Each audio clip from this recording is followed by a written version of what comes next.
दोस्तों, इमेजिन करिए आपके अंदर एक बैटरी इंस्टॉल्ड है जिसमें आपकी एनर्जी स्टोर्ड है। अब आइडियली हर सुबह आपकी बैटरी फुली 100% चार्ज होनी चाहिए ताकि आप अपने पूरे दिन के काम को अच्छे से कर पाओ। उसके बाद भी रात तक आते आते 10-15% बैटरी बच जाए और उसके बाद आप सुकून से सोकर इसे रिचार्ज कर पाओ। पर आज के टाइम पर हम सबके साथ यही प्रॉब्लम है कि ऐसा होता नहीं है। सुबह उठते ही पूरी तरह से नींद ना लेने की वजह से हमारे एनर्जी लेवल्स पहले ही 50% डाउन होते हैं। फिर आप अपना फोन यूज करते हो, ब्रश करते हो, रेडी होते हो, ब्रेकफास्ट करते हो। इन सभी काम को करने में आपकी ऑलमोस्ट 10% बैटरी और कम हो जाती है। अब बाकी के 40% में आपको पूरा दिन गुजारना है, जहां हो सकता है कि आपको ट्रैवल करना पड़े, स्कूल या कॉलेज जाना पड़े या अपने ऑफिस जाके 8 घंटे की शिफ्ट में जॉब करनी पड़े, जहां लंच टाइम तक आते आते आपके बैटरी लेवल्स 20% हो जाते हैं। हमारा माइंड हमें अलर्ट करने लगता है कि हमें चार्ज की जरूरत है और अपने सिस्टम को लो पावर मोड में डाल देता है,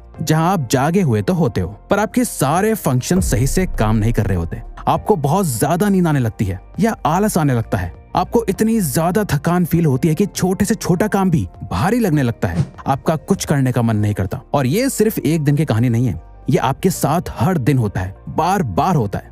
अगर आप अपनी टायर्डनेस को जल्द से खत्म करना चाहते हो तो आपको अपनी बॉडी के एंटी टायर्डनेस न्यूरोट्रांसमीटर को एक्टिवेट करना होगा। आपने अब तक कई सारे हार्मोन्स और न्यूरोट्रांसमीटर के बारे में सुना होगा, डोपामिन, सेरोटोनिन, मेलाटोनिन। इसी तरह एक है ऑरेक्सिन ए, जिसे अलर्टनेस न्यूरोट्रांसमीटर भी कहा जाता है। अगर आपको कोई चीज ज्यादा अलर्ट कर रही है, एनर्जाइज कर रही है, इसका मतलब आपकी बॉडी में ऑरेक्सिन ए इंक्रीज हो रहा है। अपने एनर्जी लेवल से अपनी बॉडी की बैटरी को एफिशिएंट बनाने के लिए आपको बस अपने ऑरेक्सिन ए को अच्छे से ऑप्टिमाइज करना सीखना है, जिसमें सबसे पहले आपको अपनी डाइट को फिक्स करना होगा। Poor diet.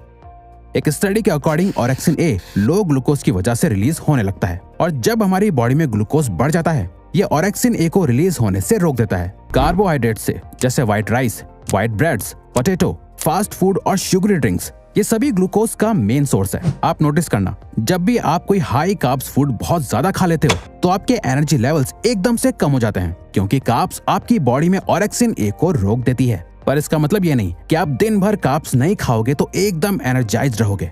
बट हाँ, अगर आप सिर्फ कार्ब्स खाओगे तो आप जरूर थका हुआ फील करोगे। इसीलिए अपनी डाइट में एक चीज को ऐड करो जो कार्ब्स के ऑपोजिट की तरह एक्ट करता है, जो कि है प्रोटीन। इस स्टडी के अकॉर्डिंग ऑरेक्सिन ए प्रोटीन में मौजूद अमीनो एसिड से ट्रिगर होता है और उसे रिलीज होने में हेल्प करता है। साथ ही प्रोटीन में मौजूद अमीनो एसिड्स कार्ब्स को ऑरेक्सिन ए को सप्रेस करने से भी रोकते हैं। इसका मतलब अगर आप एक हाई प्रोटीन डाइट फॉलो करते हो जहां आप कार्ब्स भी खा रहे हो पर कार्ब्स से ज्यादा प्रोटीन वाली चीजें आप खा रहे हो, तो ये आपके एनर्जी लेवल्स को बढ़ाएगा। बट यहाँ भी एक कैच है। चलो मान लिया आप दुनिया की बेस्ट डाइट फॉलो कर रहे हो, high protein clean food consume कर रहे हो, मगर उससे भी अगर आप ज्यादा खाने लगोगे तो ये आपकी टायर्डनेस को और बढ़ा सकता है। Over eating.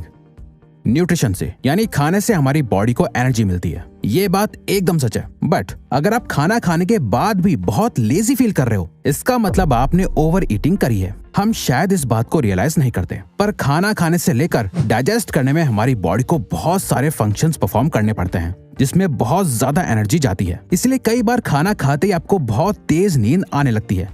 आप टायर्ड फील करते हो क्योंकि आपकी बॉडी की आधी एनर्जी तो उस खाने को डाइजेस्ट करने में लग जाती है। शुभ्रोज गिल और सच्चिदानंद पांडा की एक रिसर्च के अकॉर्डिंग एक एवरेज पर्सन दिन के 15 घंटे कुछ न कुछ खाता रहता है। यानी सुबह उठने से लेकर रात को सोने तक हम कुछ न कुछ खाते रहते हैं, जो एनर्जी लेवल्स को कम कर देता है। इसका सबसे बेस्ट सोल्यूशन है भूल जाओ कि ब्रेकफास्ट, लंच और डिनर जैसा कुछ होता है। दिन में 3 बार पेट भरने के बजाय 7-8 छोटी छोटी मील्स खाओ, या फिर सबसे बेस्ट इंटरमिटेंट फास्टिंग फॉलो करो। नाउ ये कोई मॉडर्न चीज नहीं है, बल्कि हम इंडियंस कई सालों से इंटरमिटेंट फास्टिंग प्रैक्टिस करते आ रहे हैं। आप आज भी रूरल इंडिया में जाओगे तो वहाँ के लोग शाम 7 बजे तक अपना डिनर कर लेते हैं और अगले दिन सुबह के 10 बजे जाकर ब्रेकफास्ट करते हैं, जो उनकी बॉडी को 15 घंटे की फास्टेड स्टेट में रखता है। जब आप इस तरह से इंटरमिटेंट फास्टिंग प्रैक्टिस करते हो, आप नेचर के रूल्स के अकॉर्डिंग चलते हो, जो आपको फायदा ही देता है। यही रीजन है Andrew Huberman intermittent fasting practice करते हैं, जहां वो पूरा दिन बिल्कुल कार्ब्स अवॉइड करते हैं और सिर्फ शाम को ही 7 बजे के आसपास कार्ब्स खाते हैं,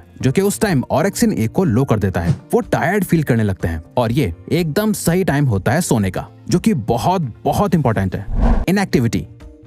दोस्तों, आपके दिन के 24 घंटों में से ज्यादातर टाइम आपकी बॉडी किस पोजीशन में होती है? एक एवरेज पर्सन दिन के 6.5 घंटे सिर्फ बैठे बैठे ही गुजार देता है। अब क्या हमारी बॉडी बैठे रहने के लिए बनी है? नहीं। और जो काम आपकी बॉडी के लिए नेचुरल नहीं है, अगर आप उसे बार बार करोगे तो इसका असर आपको अपनी ओवरऑल हेल्थ पे नजर आएगा। आपकी बॉडी बनी है मूव करने के लिए। जैसे खाना पीना सोना हमारी बॉडी के लिए जरूरी है, उतना ही एक्सरसाइज करना, ह्यूमन बॉडी में कोई मूवमेंट करना भी उतना ही इम्पोर्टेंट है। बट ज्यादातर लोगों को लगता है मैं तो पहले ही थका हुआ फील कर रहा हूँ, इस हालत में मैं एक्सरसाइज करूंगा तो और थका हुआ फील करूंगा।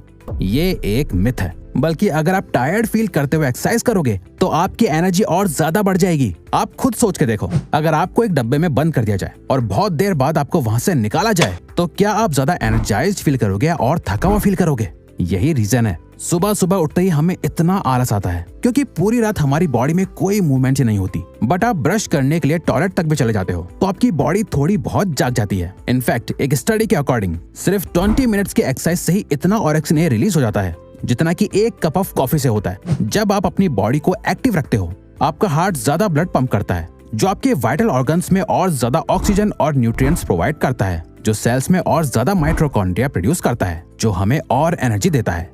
Poor sleep quality. दोस्तों, आपके साथ क्या ऐसा होता है? आप रात को 8-9 घंटे की नींद लेने के बाद जब सुबह सोकर उठते हो, फिर भी आपको ऐसा लगता है कि जैसे आप सही से सोए नहीं। आपकी बैटरी यानी एनर्जी लेवल्स 100% होने चाहिए थे, पर आप खुद को बेड तक से नहीं उठा पाते, इतना ज्यादा थका हुआ फील करते हो। स्लीप का पर्पस ही क्या होता है? ताकि हम प्रॉपर रेस्ट लेकर वापस से एनर्जाइज्ड हो पाए, पर यहाँ तो उल्टा हो रहा है। इसका मतलब आपकी स्लीप क्वालिटी में कुछ प्रॉब्लम है। आपने ये लाइन बहुत बार सुनी होगी, it doesn't matter when you sleep as long as you sleep enough. आप कब सो रहे हो इससे फर्क नहीं पड़ता, बस आपको अपनी स्लीप को कंप्लीट करना चाहिए। वेल, ये बात बिल्कुल भी सही नहीं है। आप कितना सो रहे हैं उतना ही इम्पोर्टेंट है कि आप कब सो रहे हैं। मॉडर्न स्टडीज और आयुर्वेद दोनों में ही 10 से 12 बजे के टाइम को स्लीप के प्रेशियस आवर्स कंसीडर करा जाता है। इसीलिए आपको रोज सेम टाइम पर सोना चाहिए और सेम टाइम ही उठना चाहिए, ताकि आपकी बॉडी और माइंड को प्रॉपर टाइम पे रेस्ट मिले। ऐसा नहीं कि जब आपकी बॉडी बिल्कुल टूट चुकी हो, आपकी बैटरी डेड हो चुकी हो और नींद की भीख मांग रही हो, आप तब जाके सो। नहीं, उससे पहले आपको स्लीप का एक प्रॉपर शेड्यूल फॉलो करना चाहिए। और सबसे बड़ी चीज जो हमारी स्लीप क्वालिटी को लो करती है वो है कॉफी। आपको दिन के 12 बजे के बाद कोई भी कैफिनेटेड प्रोडक्ट कंज्यूम नहीं करना। चाय, कॉफी या कोल्ड ड्रिंक, कुछ भी जिसमें कैफीन हो, उसे 12 बजे के बाद नहीं पीना चाहिए। अब ऐसा क्यों है? क्योंकि कैफीन हमारी बॉडी को जागने के लिए ट्रिक करता है। ये हमारी बॉडी के मेलाटोनिन के प्रोडक्शन को रोक देता है, जिससे हमें नींद नहीं आती। और प्रॉब्लम ये है कि कैफीन हमारी बॉडी में 6 से 8 घंटे तक रहती है। इसीलिए अगर आप इसे सुबह पी रहे हो तो ये शाम तक आपकी बॉडी से निकल जाएगी। बट अगर आप शाम को कॉफी पीने के बाद सोने का ट्राई करोगे तो ये पॉसिबल नहीं है। इसीलिए दिन में 12 या 1 बजे के बाद कैफीन कंज्यूम नहीं करोगे तो आपको रात को अच्छे से नींद आने में आसानी होगी। और जब आप अच्छे से सोओगे, अगले दिन उठकर आपकी बैटरी फुली 100% रिचार्ज होगी। स्ट्रेस।